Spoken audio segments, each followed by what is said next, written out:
പ്രവാചകന്റെ കാലത്തൊരു സംഭവം പറയാൻ നമുക്ക് അറിയുന്നൊരു കഥ പറയാം. ഒരു സഹാബി സന്തത സഹചാരി എന്നൊരു കച്ചവടം തുടങ്ങി. എല്ലാവരും അങ്ങോട്ട് പോക്ക് തുടങ്ങി.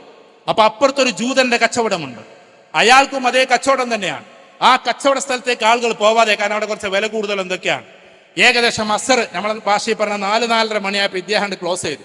എന്നിട്ട് അവിടെ കൂടിയിട്ടുള്ള നൂറുകണക്കിന് ആൾക്കാരോട് എന്താ പറഞ്ഞെന്നറിയോ? ഇനി നിങ്ങൾ അവിടെ പോയി വാങ്ങിച്ചോളൂ എന്നാണ്. It's A part of history, ചരിത്രത്തിന്റെ ഭാഗമാണ്.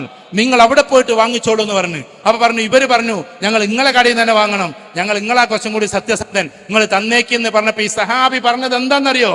അദ്ദേഹത്തിനും ഭാര്യയുണ്ട്, അദ്ദേഹത്തിനും മക്കളുണ്ട്, അവരുടെ മക്കളും കാത്തിരിക്കുന്നു, അവർക്കും ഭക്ഷണം കഴിക്കണം, നിങ്ങൾ ഇനി അവിടെ പോയി വാങ്ങിക്കൂ എന്ന് പറഞ്ഞവരാണ് പ്രവാചക തിരുമേനിയുടെ സന്തത സഹചാരികളെങ്കിൽ ദയവ് ചെയ്തിട്ട് ഒരാൾ ഒരു കച്ചവടം തുടങ്ങിയടുത്ത് കൊണ്ടുപോയിട്ട് അയാൾക്കല്ലാതെ നിങ്ങൾക്കല്ലാതെ കച്ചവടമാക്കി മാറ്റല്ലേ.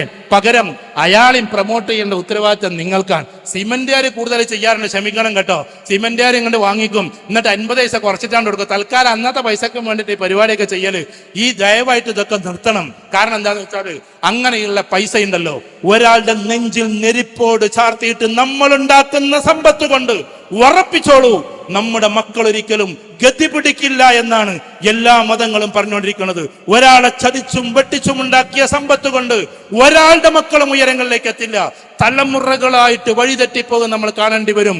ഇന്ന് നിങ്ങൾ ശുദ്ധവാന്മാരാണെങ്കിൽ നിങ്ങളുടെ സ്വന്തം മക്കള് നാട്ടിലേറ്റവും വെറുക്കപ്പെടുന്ന ആളുകളായി മാറുന്നത് നിങ്ങൾ കാണേണ്ടി വരും. കാരണം ഇത് ചതിയിലൂടെ ഉണ്ടാക്കിയതാണ്.